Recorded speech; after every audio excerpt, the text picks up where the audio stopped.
하나님의 말씀 출애굽기 2장 1절로 10절에 있는 말씀 우리 함께 보시겠습니다. 출애굽기 2장 1절로 10절에 있는 말씀.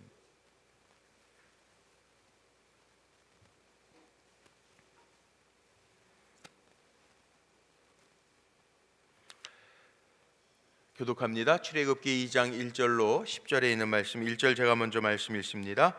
레위 가족 중 한 사람이 가서 레위 여자에게 장가들어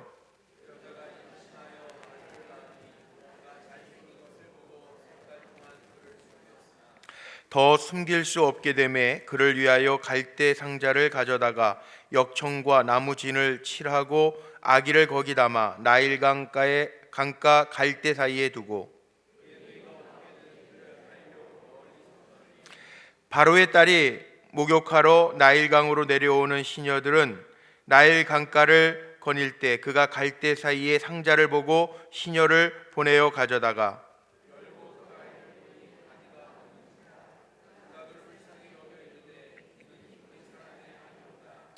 그의 누이가 바로의 딸에게 이르되 내가 가서 당신을 위하여 히브리 여인 중에서 유모를 불러다가 이 아기에게 젖을 먹이게 하리이까.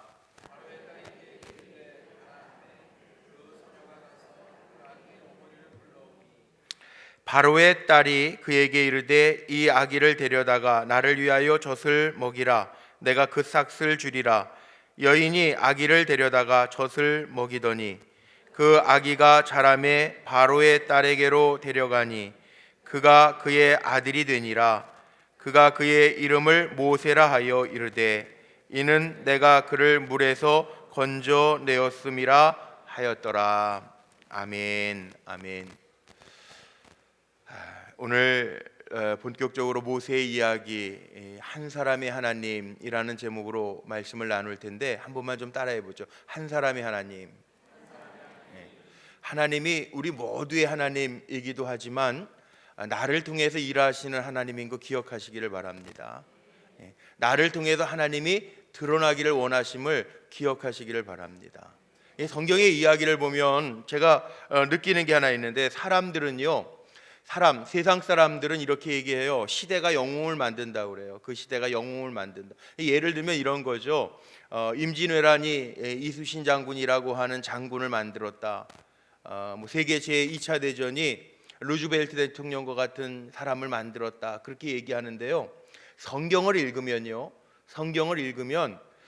우리는 사람은 현재밖에 보지 못하지만 하나님은 영원부터 영원까지 주재하시는 하나님이기 때문에 하나님이 그 시대를 위해서 사람을 준비하시더라고요. 하나님이 오는 시대를 위해서 하나님의 사람을 준비하시더라는 거예요.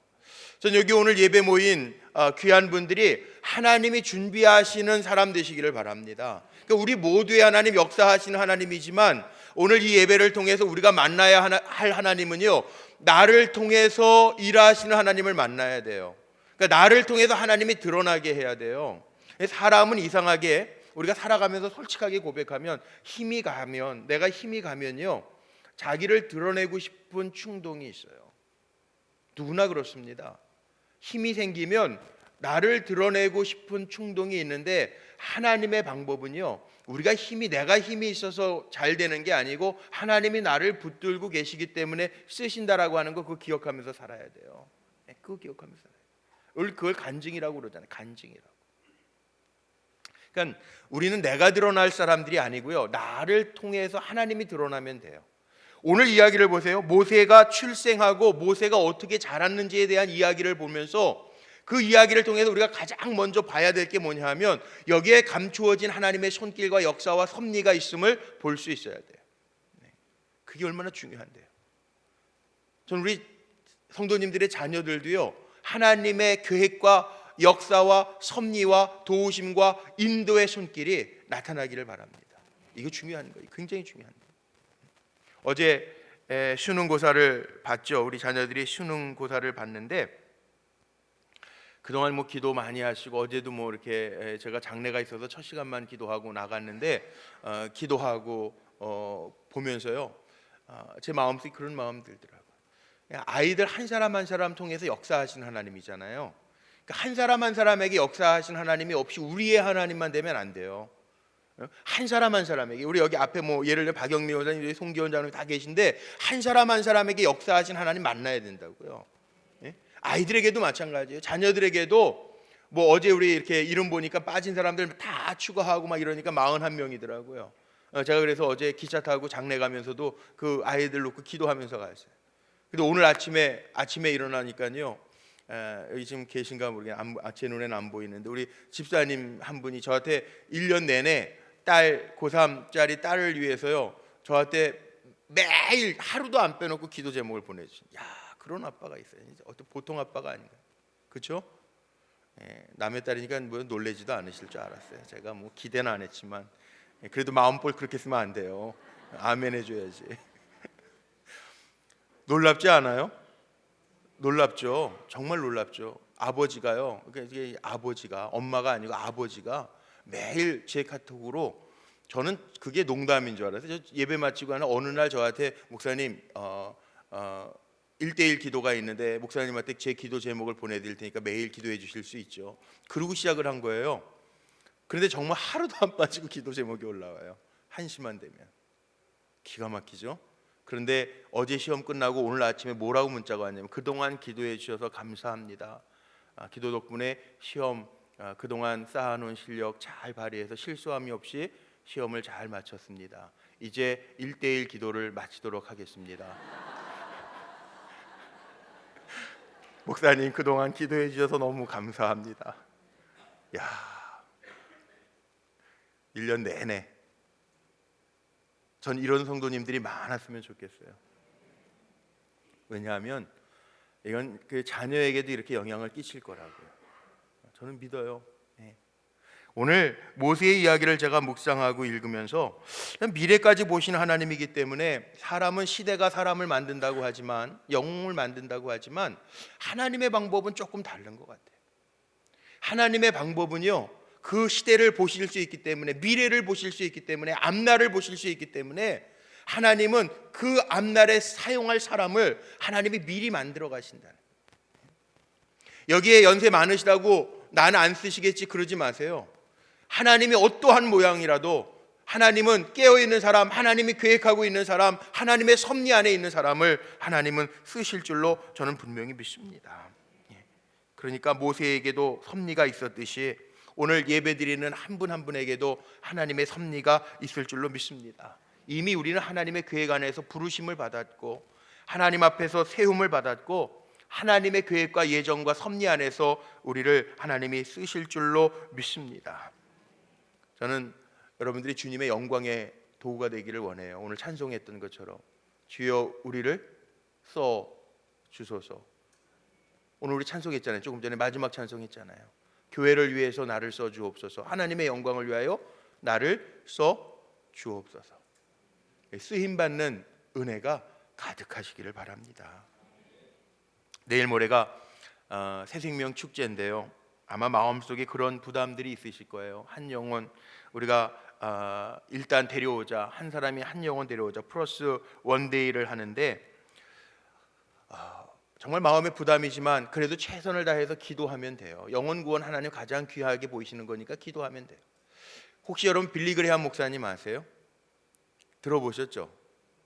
우리나라에도 1970, 제가 어렸을 때 그 어머니 손 붙들고 갔던 기억이 나요. 그 빌리 그레이엄 한 100만 모였던 그 기독교 대집회 있잖아요. 그게 뭐 전무후무한 그 모임이죠. 100만이 모인다니, 참 여의도에서 모였을 때 갔던 기억이 나는데, 빌리 그레이엄 목사님이 연세가 많으셔서 돌아가셨는지 살아 계신지 잘 몰랐는데, 어저께 보니까 어느 목사님이 그 빌리 그레이엄 목사님 이야기를 올려놨더라고요. 제 친구 목사님이죠. 인천에서 목회하는 박승효 목사님이라는 분이 빌리 그레이엄 목사님 어디 이렇게 기사난 거를 올려놨던데, 거기에 보니까 빌리 그레이엄 목사님이 얼마 전에 11월 7일이 97번째 생신이었대요. 살아계시더라고요. 97번째, 97세. 엄청나죠? 그런데 더 제가 재미있는 거는 그 프랭클린 그레이엄이라고 그 아들이요, 아버지 97세 생일날 같이 보내면서 그 자기의 그 트위터에다가 올린 글을 이렇게 카피해 놔가지고 올려놨던데 거기에 이렇게 쓰여 있더라고요. 그 프랭클린 그레함이 아들이요, 아들 목사가 아버지가 더 이상 이제 설교하실 수 없지만 97세니까 더 이상 설교하실 수 없지만 정신은 멀쩡하십니다. 이렇게 글을 올려놓고 뭐라 그랬냐면, 아버지 빌리 그레함 목사님의 마지막 소원이 세상에 하나님의 사랑을 전하는 것이고, 특별히 하나님께서 보내신 예수 그리스도 온 인류의 죄를 지시고 또 그 일과 십자가와 심판과 부활을 전하는 것, 이것이 내 마지막 소원이라고 말씀하셨습니다. 그 글을 올려놨더라고요. 전 그 글을 보면서 그 마음속에 이렇게 제 마음에는 전율이 오더라고요. 전율. 97세 된 목사님의 마음에도 내 마지막 소원이 세상 사람들에게 하나님의 사랑을 전하고 그리스도의 십자가와 심판과 부활을 전해서 살게 하는 게 내 사명이다, 내 소원이다, 내 마지막 소원이다. 그 얘기를 해요. 97세 할아버지 목사님. 제가 많이 마음에 막 미안함이 들더라고요. 그래서 세계적인 부흥사요, 세계적인 전도자라고 빌리 그레함 목사님을 이야기하나 보다, 그런 생각이 들어요. 빌리 그레함 목사님이요, 거기 업적이 있는데, 제가 뭐 사람을 칭송하는 건 아닌데 그만큼 세계 85개국을 다니면서요 10억 명에게 복음을 전했대요. 제가 놀라지도 않을 줄 알아요. 기대를 안 해. 제가 웬만해 가지고는 10억 명이요. 전체 인구가, 전 세계 인구가 70억 인구라고 그러잖아요. 근데 빌리 그레함 목사님 당시 몇십 년 전이니까는 어떻게 보면은 엄청나게 다니신 거예요. 10억 명.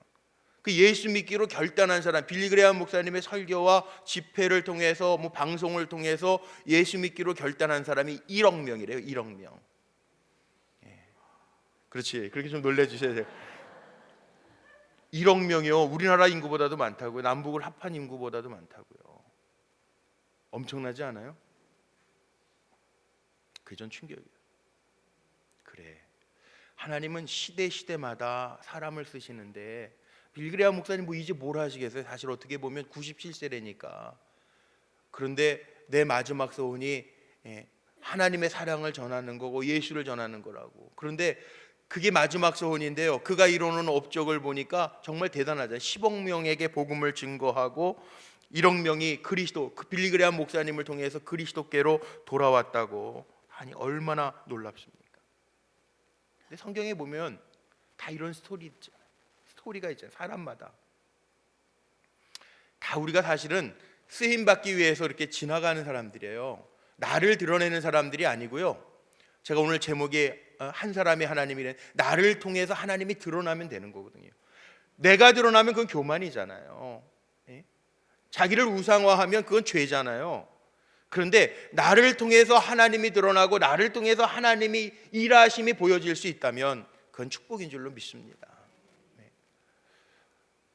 그런데 제가 어제 그 SNS를 통해서 빌리 그레함 목사님을 봤는데요. 그리고 나자마자 막 우리 그 양육 담당하시는 이미정 권사님이 우리 뿌리반 지난 기수 5기 간증문을 목사님 좀 읽어보세요. 이렇게 갖다 줬어요. 그래서 제가 우리 교인들, 뿌리반은 새 가족들이거든요. 우리 교회 정착하시게 된 그 간증들, 신앙의 간증들, 한 페이지로 이렇게 A4 한 페이지로 다 요약해 놓은 거 몇 분이 내신 거예요. 지난 5기에 마치신 분들. 그 간증문을 읽으면서요, 얼마나 제가 감사했는지, 하나님의 섭리와 계획이 얼마나 오묘한지요.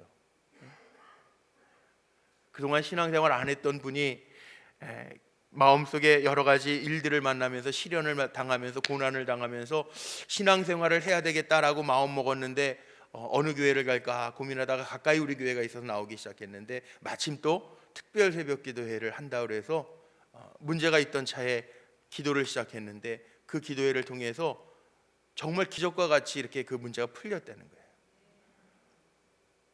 그래서 평생 기도하기로 결단하고 우리 교회 정하시고 또 섬기기로 이렇게 하시면서 일하시는 그 오묘한 섭리와 그 모습을 보면서 정말 감사하더라고요. 그래, 한 사람 한 사람을 향하신 하나님의 계획과 섭리가 있구나. 이 믿음이라는 게 다른 게 아니에요. 하나님이 나를 향한 계획이 있고 나를 인도하시고 나를 붙들고 계시구나, 이거 믿어지면 그게 믿음이에요. 뭐 믿음이라는 게 대단한 게 아니라, 산을 옮길 만한 믿음이 있는 게 아니라, 내 삶 속에, 나의 삶 속에 하나님 이렇게 오묘한 섭리와 계획이 있고 하나님이 나를 인도하시는구나, 그게 믿어지는 게 믿음이라고요. 뭐 믿음이 대단한 건 줄 아세요? 병 고쳐져야만 그게 믿음인 줄 아세요? 아니에요. 내 삶 속에 지금도 역사하시는 하나님이 계시구나, 그거 깨달아지면 그게 믿음이라고요. 자, 이제 모세 이야기로 한번 돌아가 보죠. 모세 이야기가 나오는데, 제가 왜 한 사람의 하나님인가, 모세 이야기를 시작하면서도 하나님이 모세를 준비하시는데, 보세요, 모세 한 사람을 통해서 역사하시잖아요. 근데 모세가 있기 전에 오늘 2장 1절 말씀에 보니까 어떻게 가족을 이루는지 부모서부터 얘기가 나와요. 2장 1절에 뭐라고 그랬어요? 레위 가족 중 누가? 여기까지 밤에 오셨는데 귀찮으신 것 같아요. 1절 한번 주목해서 다시. 레위 가족 중 누가? 한 사람이 어떻게 했다고요? 레위 여자에게 장가들어. 자, 여기 아므람이겠죠. 아므람과 요게벳이니까 모세의 부모가. 자, 여기 레위 가족 중에 한 사람이 레위 여자에게 장가를 들어서 레위 족속 출신 모세의 부모가 누군지를 보여주고 있습니다. 모세의 부모가 누군지를 보여주고 있어요. 자, 성경에 나오는 부모의 이야기가 굉장히 중요해요. 성경에는요, 한 사람을 얘기하면서도 부모 이야기가 많이 나옵니다. 그 이상하죠? 전도서 1장 1절도 한번 좀 펴보실래요? 전도서 1장 1절도 한번 펴보세요. 한 번만. 예. 귀찮으시겠지만 한 번만 좀 펴보세요. 예. 예. 귀찮아하지 마시고, 여기까지 비 오는데 오셨는데, 예. 전도서 1장 1절 뭐라고 기록되어졌는지 한 번만 좀 봐주세요. 예. 자, 거기 뭐라고 나와 있어요? 예, 누구의 아들? 예, 다윗의 아들, 예루살렘 왕, 전도자의 말씀이니라. 누군 것 같아요, 여러분 생각하기에? 아주 귀찮아가지고 얼굴 보니까 만사가 귀찮은, 누군 것 같아요, 여러분 생각하시기에? 예, 솔로몬인 것 같죠? 근데 솔로몬이라고 그러지 왜 다윗의 아들, 예루살렘 왕, 전도자의 말씀이니라 그랬을까요? 뭐 이렇게 목사님 생각하게 만들어, 귀찮은데 그냥 저희 설교하지, 그런 표정인, 이거 왜 그랬을까요? 여기 영향력이 있기 때문에. 영향력이, 다윗의 영향력이 있기 때문에 솔로몬 그렇게 얘기하지 않고요. 예? 우리가 추측은 솔로몬, 뭐 다윗의 아들이 하나였겠어요. 근데 예루살렘의 왕이었으니까 솔로몬이라고 우리가 추측을 하는 거지. 그런데 솔로몬이 쓴 잠언 전도서라고 우리가 이야기를 하는데, 솔로몬이 썼더라, 솔로몬의 말이더라, 글이더라 그러면 될 텐데, 다윗의 아들 예루살렘의 왕 전도자의 말씀이니라 그렇게 기록하고 있어요. 이유는요, 부모가 가진 영향력 때문에 그렇습니다. 아마 별 볼 일 없는 사람이 전도서를 쓰면서 헛되니 그랬으면, 세상적으로 뭐 별것도 없는 사람이 헛되다 그랬으면 그렇지 뭐 그 뭐 별거 아닌 사람이 헛되지 뭐 그러고 말 거예요. 그런데 정말 영향력이 있었던 다윗의 아들, 그것도 예루살렘의 왕이었던 전도자, 먼저 살았던 사람이 고백하는 헛되다라고 하는 의미는, 세상을 살아보면서 다 가졌던 사람들이 왜 헛되다라고 할까라고 하는 것을 생각하면서 시작하는 말씀이에요, 그게. 자, 모세의 이야기를 하면서요, 한 사람이 레위 여자에게 장가를 들어 이렇게 시작을 합니다. 여기에는 무슨 의미가 담겨져 있는가? 우리가 히브리서 11장에 보면 모세 부모의 이야기들이 나와요. 히브리서 11장을 보면 우리가 믿음장이라고 그러는데, 믿음장에 보면 믿음의 사람들, 믿음의 선조들의 이야기가 쭉 나옵니다. 거기 23절을 한번 열어보세요. 히브리서 11장 23절.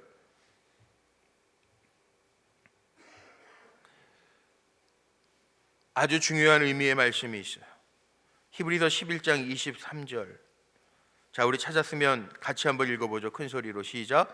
믿음으로 모세가 낳았을 때 그 부모가 아름다운 아이임을 보고 석 달 동안 숨겨 왕의 명령을 무서워하지 아니하였으며.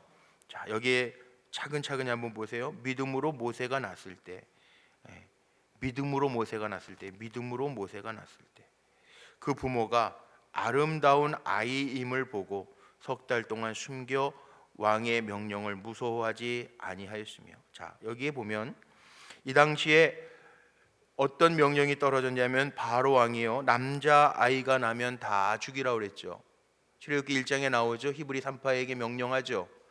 남자아이가 태어나면 다 죽여라.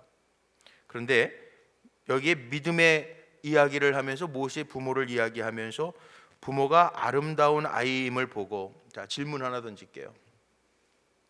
애를 낳는데 내 아이가 아름다운 아이 아닌 부모 계세요? 저는 목회하면서 참 아이러니한 것 중에 하나가, 아이를 낳아놓고 다 이게, 저는 제가 보기엔 다 비슷비슷해. 처음 나온 애들, 물도 안 빠진 애들. 근데 보면서 뭐라 그러시냐면은, 이거 아빠 닮았네, 엄마 닮았네, 막 그래요. 거기에다 조금 더 심한 분들은 아이고 외할아버지 닮았네, 뭐 할머니. 안 믿어 저는. 그런데 그러더라고요. 예? 그러면 이게 핏줄 고생해가지고 배 아파서 낳는데 자식이 안 아름다운, 안 귀한 자식이 어디 있어요? 뭐 여기 모세 부모만 아름다운 아이이기 때문에 숨겼을까요? 부모 마음이 다 그랬을 거란 말이에요. 그런데 여기 뭐라고 나니? 아름다운 아이. 또 오늘 2절 말씀에 보면 아이가 잘난 걸 보고, 이게 아름답고 잘났다라고 하는 의미가 어떤 의미가 있냐 하면요, 하나님이 보시기에 귀하게 달리 보였다는 거예요. 자, 믿음으로 모세의 부모가 모세를 본 거는요, 여기 믿음으로 본 거는 그냥 사람의 눈으로 본 것이 아니고 하나님의 입장에서 봤다는 거예요. 부모가 그래서 영향력이 있는 겁니다.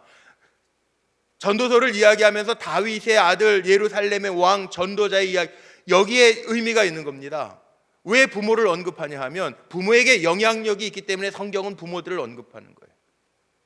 그렇다면 하나님이 쓰시는 사람으로 만들어가는 데 있어서 중요한 게 있어요. 정말 중요한 게 있어요. 모세의 이야기를 통해서 오늘 말씀 중에 잊지 말아야 될 게 하나 있어요. 여러분, 영향력 있는 부모님들 되시기를 바랍니다. 근데 그 영향력 있는 부모님은 어떤 부모님이냐면요, 사람의 눈으로 보이는 것을 보고 판단하는 것이 아니라 하나님의 입장에서 볼 수 있는 사람이라는 거예요. 하나님의 입장에서 볼 수 있는 사람은 사람의 눈으로만 보는 것이 아니라, 기도하지 아니하면, 하나님의 뜻을 생각하지 아니하며 살아간다면 절대 하나님의 입장에서 볼 수 없다라는 거죠. 그러니까 우리는 어떻게 살아야 되냐 하면, 내 인생에서 하나님이 빠지면 나는 아무것도 아니구나, 이거 알고 살아야 돼요. 자녀에게 양육할 때에도요, 내 자녀의 삶 속에, 너는 너의 삶 속에 하나님이 빠지면 절대 안 되는 아들이다, 딸이다, 그거 주입시켜줘야 돼요. 그게 없으면요, 신앙은 흘러가지 않습니다. 칭찬을 해줘도요, 그렇게 칭찬해 주세요. 우리 언어가 바뀌어야 되는데, 그래야 생각이 바뀌는데요, 뭘 어떻게 해줘야 되냐면, 야, 너 하나님이 너 사랑하셔, 너 하나님이 너를 향한 계획이 있어, 넌 그렇게 막 살면 안 돼, 야단만 치지 마시고요, 매만 대지 마시고요, 야, 너는 얼마나 귀한 아들인데, 딸인데, 하나님 너를 향한 계획이 있어, 괜찮아, 지금 이거 실수한 거 괜찮아, 그런데 앞으로는 우리 기도하면서 하나님의 아들, 딸임을 잊지 말고 살자, 그렇게 축복해 주세요. 그럼 아이는 절대 막 살지 않습니다. 엄마 아빠 막 속되기지 않습니다. 나중에 후회하지 마시고요, 나중에 후회하지 마시고요. 손주들한테, 우리 여기 장로님들, 연세 많으신 장로님들 계시지만 손주들한테도요, 너 어떤 손주인지 알아? 엄마 아빠가 기도해서, 많이 기도해서 난 귀한 손주야, 우리 집에 너 보배야, 하나님의 계획이 있는 하나님의 사람이야. 그게 신앙교육이에요. 다른 게 신앙교육이 아니라 그게 신앙교육이에요. 그럼 그 아이가 그 말씀을 받으면서, 한 사람이 하나님이라, 나를 향하신 하나님의 계획과 섭리가 있구나, 그렇게 알고 자란다라는 거예요. 그러니까 하나님을 빼고 생각하면 안 돼요. 마귀는요, 우리의 삶 속에 자꾸 하나님을 빼게 합니다. 그게 마귀의 전략입니다. 하나님이 빠지면 인간적인 생각만 가지고 살면, 인간적인 눈만 가지고 살면요, 세상에서 절대 승리할 수 없어요. 그렇기 때문에 오늘 히브리서 11장에도 보면 모세의 부모가 모세를 보면서요, 아름다운 아이임을 보고 하나님의 관점과 입장에서 그 아이를 보고 석 달 동안 숨겼다고 기록하고 있어요. 제가 책을 읽다가 깜짝 놀란 게 하나 있어요. 여기 우리 분당에 할렐루야 교회 이제 원로 목사님 되죠, 김상봉 목사님 아세요? 요즘에는 극동방송에 라디오에서도 그러고 중보기도 할 때 나오시고, 또 이렇게 TV에도 보니까 기독교 방송에서 중보기도, 예, ST에서 거기서 하죠. 우리 문 목사님 CTS에서 거기도 나오시더라고요. 예, 기도하는 그 중보기도에 나와요. 근데 김상봉 목사님 전 잘 몰라요. 그런데 예전에 우리 교회 손인식 목사님이라고 미국의 목사님이 오셔가지고 그 베델교회, 지금도 은퇴하셨어요. 손인식 목사님도 그 얼바인에서 목회하시는 그 손인식 목사님 부흥회에 한번 오셨었잖아요. 예전에 한 10여 년 넘었네. 근데 그 손인식 목사님 제가 이렇게 모시고 다니다가 그 미국의 볼티모어에서 목회하실 때 김상봉 목사님이 담임 목사님이고 자기가 부목사님이었대요, 손인식 목사님이. 그래서 저를 이제 운전 제가 해드리고 이제 모시고 다닐 때였는데 그 손 목사님이 그 할렐루야 교회 한번 좀 뵈러 가고 싶다 그래서 그때 김상봉 목사님 못 뵙고 그냥 사모님만 뵙고 인사하고 오셨어요. 그러니까 얼마나 오랜만에 만나서 좋으셨겠어요.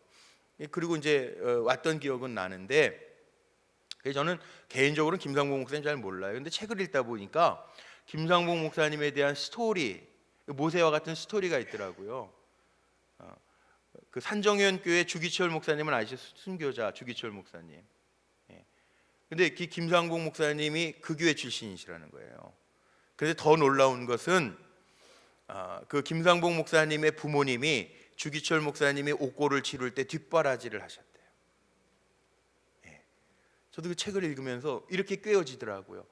야, 그 김상봉 목사님 그래도 뭐 할렐루야 교회도 분당에서 또 알아주고 큰 교회 목회 잘하셨던 목사님이고, 지금도 뭐 은퇴하셨지만 TV에서 CTS 우리 문 목사님은 방송에도 나오시고 중보기도 그 나오시고, 극동방송에도 그 10시 50분인가 40분인가 그 중보기도 방송할 때 나와서 이렇게 그 기도 내용 읽어주고 기도하시는 그 나오더라고요.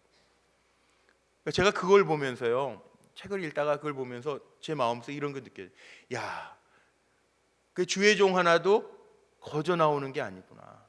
그러니까 한 사람의 하나님, 그 목사님의 그 목회 사역들 그 거저 되어지는 게 아니고, 그 이미 이전서부터 순교자 목사님의 옥고를 뒷바라지하던 그 부모님의 그 역사, 그 믿음, 그 이어져 가는구나. 제가 이렇게 깨닫게 되더라고요. 그러니까 어제도 우리 수능고사 하는데요, 수능고사 보는데 우리 할머니 권사님도 와 계신데, 저 뒤에 계신데 할머니 권사님도 손주들 위해서 기도. 저는 분명히 믿는 게 하나 있는데, 눈물의 기도, 축복의 기도, 그거 없어지지 않습니다. 그렇잖아요. 김상봉 목사님 제가 예를 들어서 좀 잘 모르는 목사님 예를 들어서 죄송한데, 믿음의 씨, 기도의 씨, 축복의 씨가 어디 가겠어요? 모세의 부모가 가졌던 그 마음이 어디 가세요? 모세가 이어가잖아요. 그래서 하나님의 시대, 하나님이 예비하시는 사람으로 세움받고 쓰임받잖아요. 그게 역사라고요.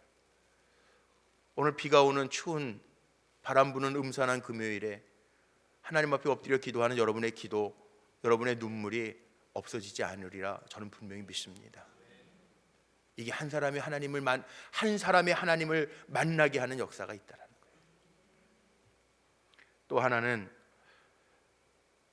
여기에 모세의 부모가요, 최선을 다합니다. 석 달을 숨겼는데 히브리서 11장 23절에 보니까 더 이상 숨길 수가 없잖아요. 오늘 말씀에도 보니까 더 이상 숨길 수가 없잖아요.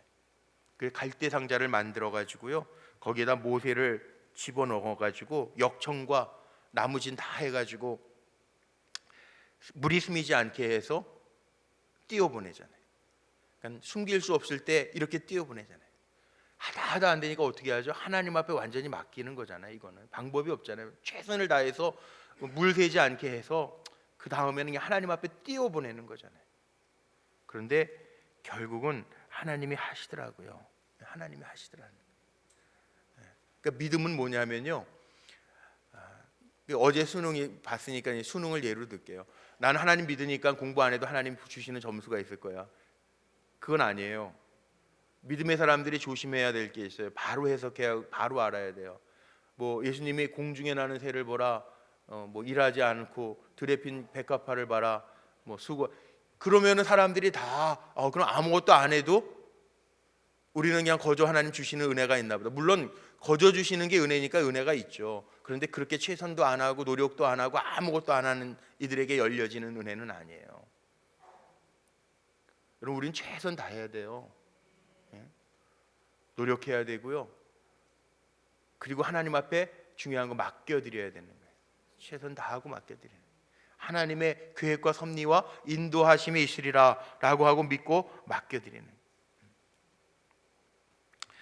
그러면 하나님이 간섭하신다고요. 오늘 본문에 보세요. 이제 마지막 결론을 좀 내릴게요. 이게 우연일까요? 제가 주보에다가 컬럼을 쓰면서도, 이번 주에 주보 컬럼 쓰면서도 그런 생각을 했어요. 이 세 가족 모이는 주일이니까 제가 컬럼을 쓰면서 우리 교회 이렇게 나오시는, 오늘 나오시는 주일날 볼 주보니까 나오신 게 우연이 아닙니다. 우연인 것 같지만 우연이 아닙니다. 자, 오늘 말씀해 보세요. 여기 오늘 보니까 한번 보죠. 이게 우연이 아니에요. 이게 사람들이 보면 우연이라고 세상 사람들은 말할 수 있겠지만 5절 말씀 보세요. 이 첫 번째 5절 보면 이렇게 바구니에다가 담아서 모세를 띄워 보내는데 바로의 딸이 5절 말씀에 보니까 때를 맞춰 목욕하러 하수에 내려옵니다. 공주가 왜 목욕하러 나일강까지 내려옵니까? 이 당시에 애굽에도요, 이미 궁 안에는, 궁 안에는요 목욕 시설이 다 있었, 훌륭한 욕조 시설이 다 있었다는 거예요. 그럼에도 불구하고 목욕하러 내려왔어요. 우연이에요? 그래도 우연이라고 주장하고 싶으세요? 하나님의 섭리와 계획이 있다는 거예요. 또 5절 계속 보세요. 시녀들이 하숫가를 거닐고 공주는 갈대 사이에 있는 상자를 발견합니다. 그냥 지나칠 수도 있는데 상자를 발견합니다. 이것도 우연이에요? 아니에요. 애굽 공주가 시녀를 시켜서 상자를 가져오게 합니다. 그리고 그 안을, 뚜껑을 열죠. 6절 말씀해 보니까 아이가 웁니다. 이게 우연입니까? 더 재밌는 거는 7절부터 8절 9절 읽어보면 참 재밌어요. 모세의 누이가 그 일을 지켜보고 있다가 공주에게 가서 말하죠. 히브리 여인 중에서 유모를 불러다가 당신을 위하여 이 아이를 젖 먹게 하리이까. 지금 아이를 처음 보는 거예요. 지금 갑자기 본 거예요. 근데 이 얘기를 해요. 공주가 젖 먹는 유모를 하나 못 구하겠습니까? 근데 구해오라고 얘기해요. 이게 우연입니까? 더 재미있는 거는 많은 사람들이 그렇게 얘기하죠. 자기 자식을 돈 받고 젖을 먹인 여인이 세계 최초래요. 요게벳 9절에 나와 있는. 예? 여기 우리 어머니들 계시죠? 자기 자식들 젖 먹이고 분유도 먹이셨을 텐데 돈 받고 먹이셨어요? 아무도 안 계실 거예요. 근데 요게벳은 유모, 돈 받고 자기 아이를 젖 먹인 여자예요. 삭슬 준대잖아요. 삭슬. 자, 이게 우연이 아니잖아요. 세상 사람들은 우연이라고 이야기하는 것들이요, 우리는 간증입니다. 간증. 오늘 기도하면서 제가 늘 기도하는 것처럼 우리 성도님들에게 나의 하나님이 간증되어지시기를 주님의 이름으로 축복합니다. 그럼 되는 거예요. 모세의 이야기를 통해서 우리가 깨달아야 될 것은, 모세를 하나님이 준비하시고 모세를 하나님이 이스라엘 민족을 위하여 민족의 지도자로 세우시기 위하여 다른 사람들은 엑스트라로 세우신 거잖아요. 그게 우연이냔 말이에요. 아니에요. 지금 나를 하나님이 부르시고 세우신 거, 여기에 우리 성도님들이 기도의 자리에 나와서 기도하게 하시고 주님을 바라보게 하신 거, 이게 우연일까요? 우리의 자녀들을 축복하게 하신 거, 그게 우연일까요? 하나님의 계획과 섭리가 반드시 있을 줄로 믿습니다. 오늘 이 모세의 이야기가 모세 한 사람만을 위한 이야기가 아니라, 저는 오늘 설교의 제목을 잡으면서 그렇게 오늘 말씀 시작하면서 던진 것처럼요, 나를 통해서 하나님이 드러나게 하시려고 하는 하나님의 섭리가 있다라고 하는 것을 우리가 알고 살기를 원합니다. 나를 통해서. 우리는 나를 드러내는 사람이 아니고요, 시간이 지나면 우리도 역사의 뒤안길로 하나님 부르시면 우리 다 갈 거예요. 그런데 우리가 사는 날 동안에 잊지 말아야 될 거, 나를 통해서 하나님 드러나게 하옵소서, 나를 통해서 하나님 일하여 주옵소서. 그렇게 될 때 우리는 한 사람이 하나님, 나의 하나님이 고백되어지고 간증되게 될 줄로 믿습니다. 마지막 예 하나만 들고 제가 말씀 마칠게요. 전 목회를 할 때 우리 교회 권사님하고 이름이 똑같으신 분이 있었어요. 강옥순. 우리 교회 강옥순 권사님 계신데, 강옥순 이분은요, 제가 처음 갔을 때 시골 목회를 시작할 때에는 교인이 아니었어요.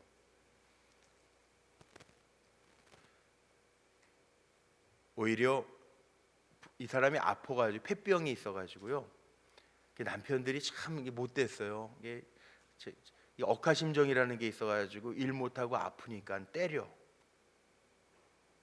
그래가지고 남편이 술 먹고 들어오면 겁나서 교회로 도망을 오는 사람. 그분은 저희가 처음 갔을 때 그 예전에 영부인하고 이름이 똑같아요. 이순자 집사님이라는 제일 열심히 하는 집사님이 있었고, 노 집사님이라는 분이 있었고요, 여자 집사님. 이분은 교회를 안 다니는 분인데, 교회를 오시는 게 예배 시간에 오시는 게 아니고요, 남편이 밤에 술 먹고 오면 도망갈 데가 없으니까 교회를 오십니다. 폐병을 앓던 분이에요. 폐병을 앓던 분. 그러다가 예수를 만났어요. 그 나중에 제가 집사까지 주고 떠나왔어요. 근데 이분이요, 남편의 매를 피해서 교회로 도망오다가 주님을 만나서요, 나중에 우리 교회 전도왕이 됐었어요. 예수를 모르던 분이요, 몇 사람 되지도 않지만 이 사람 때문에 예수 믿는 사람들이 많아지더라고요. 야, 저는 그걸 보면서 하나님의 섭리가 참 오묘하구나. 하나님 어떻게 쓰실지 모르더라고요. 내가 초청하는 한 사람을 하나님 어떻게 쓰시는지도 모르고요, 내가 키운 자식 하나를 하나님이 어떻게 쓰시는지 우리 몰라요. 그런데 중요한 거는요, 하나님의 섭리와 계획과 인도하심이 있으면 그 사람을 통해서, 한 사람을 통해서 하시는 하나님의 역사가 반드시 있다라는 거예요. 오늘 말씀의 결론입니다. 하나님은요, 우리의 하나님이지만 여기 앉아 계신 한 사람 한 사람의 하나님임을 기억하며 사시기를 바랍니다. 모세의 하나님이 나의 하나님 되심을 고백하는 귀한 성도님들 되시기를 주님의 이름으로 축복합니다. 우리 이 시간 찬송 한 장 하시고 우리 함께 기도하기를 원하는데, 나의 힘이 되신 여호와여, 내가 주님을 사랑합니다. 우리 힘있게 찬송하시고 기도하시겠습니다.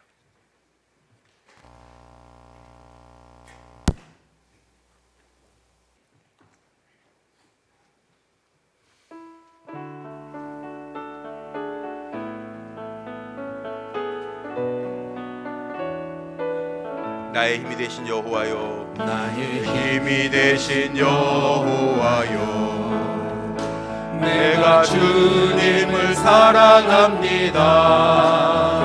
주는 나의 반석이시며 나의 요새시라.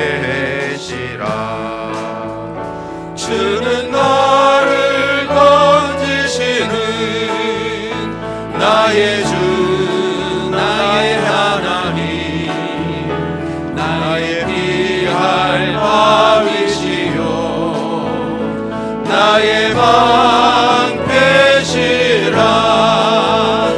나의 하나님, 나의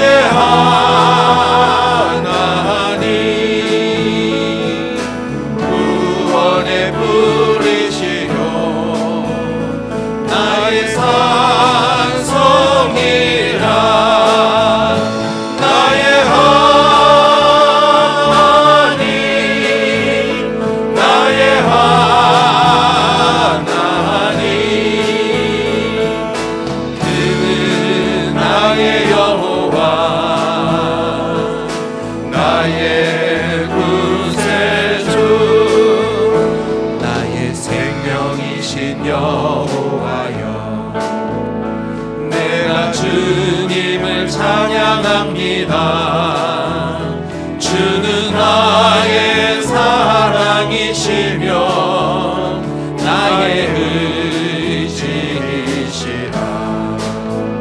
주는 나를 이끄시어 주의 길 인도하시며 나의 생의 목자 되시니 내가 따르리라. 나의 하나님, 나의 하나님, 생명의 면류관으로 내게 씌우소서. 나의 하나님, 나의 하나님,